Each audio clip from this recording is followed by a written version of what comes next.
Hello friends, welcome to ET chart YouTube channel. My name is Varaprasad. Friends, ఈరోజు ఈ వీడియోలో passive voice spoken ఇంగ్లీష్లో భాగంగా సింపుల్ ఫ్యూచర్ టెన్స్ గురించి మనం తెలుసుకోబోతున్నాం. ఈ సింపుల్ ఫ్యూచర్ టెన్స్ యొక్క యాక్టివ్ వాయిస్ యూసేజ్ ఆల్రెడీ మన ఈటీచార్ట్ యూట్యూబ్ ఛానల్లో చేయడం జరిగింది. సో ఎవరైనా మిస్ అయి ఉంటే మన స్టార్టింగ్ నుండి చేసినటువంటి వీడియోస్ని అయితే ఒకసారి చెక్ చేయండి. అందులో ఈ సింపుల్ ఫ్యూచర్ టెన్స్ యొక్క యాక్టివ్ వాయిస్ స్టేట్మెంట్స్ అయితే ఉంటాయి. మరి ఇక్కడ పాసివ్ వాయిస్లో మనకున్నటువంటి స్ట్రక్చర్స్ని ఒకసారి అబ్జర్వ్ చేసినట్లయితే positive question, negative question, WHPQ and YNQ. So these are our simple future tense passive voice structures. ఈ పాజిటివ్ స్ట్రక్చర్లో object will be V3 and extra word. And positive question will object be V3 and extra word. Next negative object won't be V3 extra word. Negative question won't object be V3 and extrovert. WHPQ WH question words will object be V3 and extrovert. And YNQ why won't object be V3 and extrovert. So ఈ all స్ట్రక్చర్స్లో మనకున్నటువంటి helping verb will be. ఈ will be అనే ఈ helping వర్బ్ని మనం all objects తోటి అయితే use చేయాల్సి ఉంటుంది, ఎందుకంటే మనకి ఒకే ఒక హెల్పింగ్ వర్బ్ ఉంది కాబట్టి. సో ఫ్రెండ్స్, ఈ స్ట్రక్చర్స్ అన్నిటిని కూడా మీరు స్క్రీన్ షాట్ అయితే తీసుకోండి. ఇప్పుడు సెంటెన్సెస్లోకి వెళ్ళి మనం డీటెయిల్గా ఈ passive voice simple future tense passive voice గురించి తెలుసుకుందాం. Right, examples. సో ఇక్కడ positive question, negative question, WHPQ, YNQ. ఈ సెంటెన్సెస్ నేను సీక్వెన్స్కి అయితే ప్రొవైడ్ చేయబోవటం లేదు, ఎందుకంటే మనం ఐడెంటిఫై చేయాలి అది పాజిటివ్లో ఉందా, నెగిటివ్లో ఉందా, నెగిటివ్ క్వశ్చన్లో ఉందా, పాజిటివ్ క్వశ్చన్లో ఉందా, ఏ టైప్లో అడిగారు అనేది మనం ఐడెంటిఫై చేస్తేనే మనకు ఇంగ్లీష్ అనేది వస్తుంది. ఎందుకంటే డైలీ కాన్వర్జేషన్లో మనకు డైరెక్ట్గా పాజిటివ్ స్టేట్మెంట్ రాదు, అలానే నెగిటివ్ స్టేట్మెంట్ రాదు.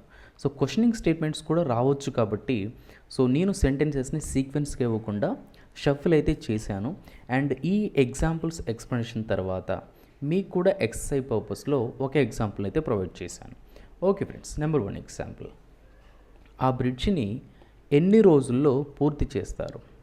ఆ బ్రిడ్జిని ఎన్ని రోజుల్లో పూర్తి చేస్తారు? సో ఇదొక స్టేట్మెంట్. ఎన్ని రోజుల్లో, ఇన్ హౌ మెనీ డేస్ పూర్తి చేస్తారు అంటే ఇది దేని రిప్రజెంట్ చేస్తుంది? WHPQని అయితే రిప్రజెంట్ చేస్తుంది. మరి దీని ఇంగ్లీష్లో in how many days will the bridge be completed. In how many days will the bridge be completed అంటే ఆ బ్రిడ్జిని ఎన్ని రోజుల్లో పూర్తి చేస్తారు.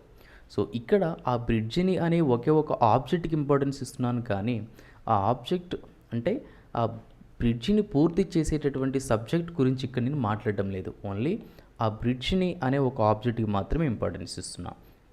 ఆ బ్రిడ్జిని ఎన్ని రోజుల్లో పూర్తి చేస్తారు? In how many days will the bridge be completed.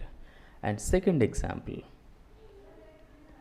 ఆ బ్రిడ్జిని 2 ఇయర్స్లో పూర్తి చేస్తారు.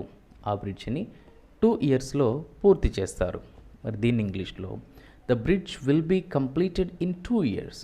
సో ఇది పాజిటివ్ని రిప్రజెంట్ చేస్తుంది. ఎందుకు ఇక్కడ క్వశ్చన్ మార్క్ అనేది లేదు. అట్ ద సేమ్ టైం పూర్తి చేస్తారు అనేది పాజిటివ్ వర్బ్. ఆ బ్రిడ్జ్ని 2 ఇయర్స్లో పూర్తి చేస్తారు. The bridge will be completed in 2 years. Next example. బుక్స్ని రేపు ఇస్తారా? బుక్స్ని రేపు ఇస్తారా? సో ఈ స్టేట్మెంట్లో రేపు ఇస్తారా అంటే ఇస్తారు అనేది పాజిటివ్, ఇస్తారా అనేది పాజిటివ్ క్వశ్చన్ అవుతుంది. బుక్స్ని ఇక్కడ బుక్స్ని అనేది ఆబ్జెక్ట్ అవుతుంది. బుక్స్ని రేపు ఇస్తారా? Will books be given tomorrow. Will books be given tomorrow అంటే బుక్స్ని రేపు ఇస్తారా?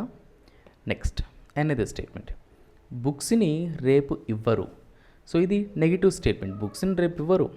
Books won't be given tomorrow. Books won't be given tomorrow అంటే బుక్స్ని రేపు ఇవ్వరు. Next example. వాళ్ళకు ఎందుకు చెప్పరు? సో ఇక్కడ వాళ్ళకు అంటే ఆబ్జెక్ట్ అవుతుంది. వాళ్ళకు చెప్పేటటువంటి సబ్జెక్ట్ గురించి ఇక్కడ నేను మాట్లాడటం లేదు. వాళ్ళకు ఎందుకు చెప్పరు అంటుంది. ఇక్కడ ఎందుకు అనేది WH question word why, and చెప్పరు అనేది నెగిటివ్ని రిప్రజెంట్ చేస్తుంది కాబట్టి YNQ స్ట్రక్చర్ అయితే మనం ఫాలో అవ్వాల్సి ఉంటుంది. వాళ్ళకు ఎందుకు చెప్పరు? Why won't they be informed. Why won't they be informed అంటే వాళ్ళకు ఎందుకు చెప్పరు. And last statement here. Meeting గురించి మాకు చెప్పరా? మీటింగ్ గురించి మాకు చెప్పరా? మాకు చెప్పరు అనేది నెగిటివ్, చెప్పరా అనేది నెగిటివ్ క్వశ్చన్ అవుతుంది.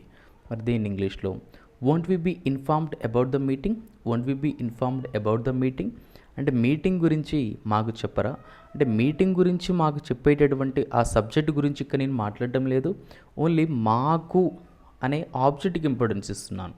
మీటింగ్ గురించి మాకు చెప్పరా, ఇక్కడ మీరు అని యూజ్ చేస్తే మీరు సబ్జెక్ట్ అవుతుంది.